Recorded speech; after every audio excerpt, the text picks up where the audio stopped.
Welcome to First and 10 Podcast, and I'm your host, the Broncos.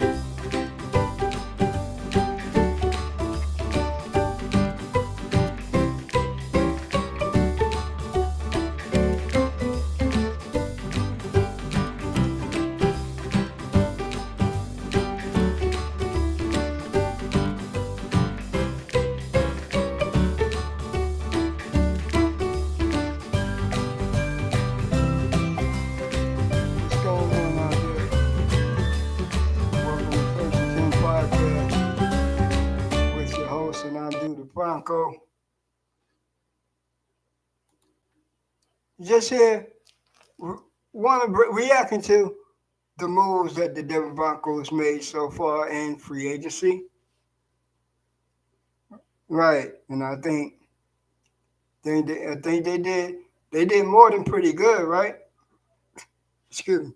I think they made a real impact with the players they signed. I mean, the defensive side of the ball was already elite. Yeah, it was already elite. Pat Surtain won Defensive Player of the Year at the end of the year at the awards. That's saying something. But then they go and add Talanoa Hufanga, the safety from the 49ers. He's also known as Huff or Big Bad Wolf. Yeah, he's a pretty good darn safety. He could cover. He could rush the passer. He brings that, and he brings the energy and makes everybody around him have that type of energy to play with that intensity for the whole 60 minutes of the game. But not only that, they also signed his locker room mate, best friend, Dre Greenlaw. In my eyes, in my opinion, Dre Greenlaw is one of the best inside linebackers in the game, in the whole entire NFL. And to pair him with Alex Singleton, if Alex Singleton is fully back from his torn Achilles, look, the Broncos, the only place they gonna go is up. They can't go down. They gonna move upwards. And speak on Sean Payton, he said it at the combine when he was on the K Adams podcast, Upper Adams with K Adams. He mentioned it. He said, yeah, the Broncos are going to be problems. We're going to be problems in 2025 season. In the 2025 season, we're going to be problems. He meant that. He really did. About the players he signed. But not only that, I found out some news today that's just like mind-blowing. Well, it's not mind-blowing because everybody in Broncos country already had that in mind. Like, we always thought it was going to be that Sean Payton was always going to target Dre Greenlaw because that's who he drafted when he was with the New Orleans Saints. What the reporting is what we knew was Evan Eagle was in the building since Sunday. They took him. He ate at Shanahan's. He had dinner at Shanahan with some coaches. Hung around the facility, talked ball with some Broncos coaches and everything. and then he left the building to go to go on a visit to see what the Chargers was offering him. He thought he had a better offer with the Chargers, but Mike Kliss broke that it was the same, but similar. The offer was similar to what the Denver Broncos had offered. I'm like, okay, but the thing that I'm talking about that I found out today, that came out today, that I read about,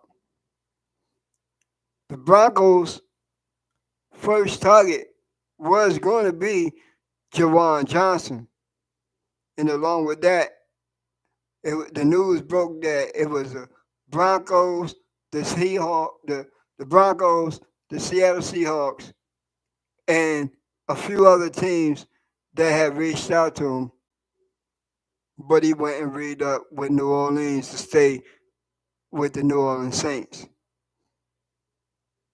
I don't know how that went down or what made it go down like that, but that news always like that has to break and be like, nah, Evan Ingram wasn't the Broncos' target at all along. I think Evan Ingram was the Broncos' target all along. I just think that they was preparing for Evan Ingram to go sign with the Los Angeles Chargers when he left the building. You know, when you let a player leave the building, that's normally not a good sign. You're supposed to try to keep that player in the building and let him leave with a contract already signed on that dotted line. But it ended up in the Broncos' favor. They got the better tight end. They got the better all around tight end. And and then like before Evan Ingram signed, it was another news that was fortunately that happened.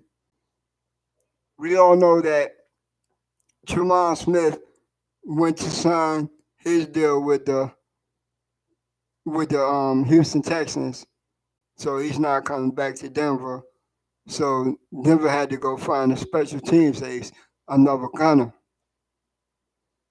They went out and signed Trent Sherfield, wide receiver Trent Sherfield, also known as a special teams ace. But what a lot of people is not talking about with Trent Sherfield is that Trent Sherfield is also a hell of a wide receiver. With whatever snaps he get at wide receiver, he usually takes advantage of it and he takes advantage of every opportunity.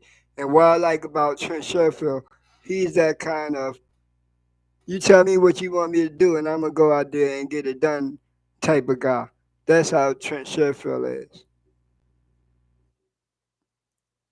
In my opinion, the Denver Broncos went out there and they got nothing but dogs this offseason. They signed nothing but dogs. Okay, now what's left to do? This is the start of week 2 in free agency. The Broncos, they need to get a punter, but I don't really think there's no punter out there worth signing in free agency other than Ryan Stonehouse, who is a Colorado native, Colorado hero.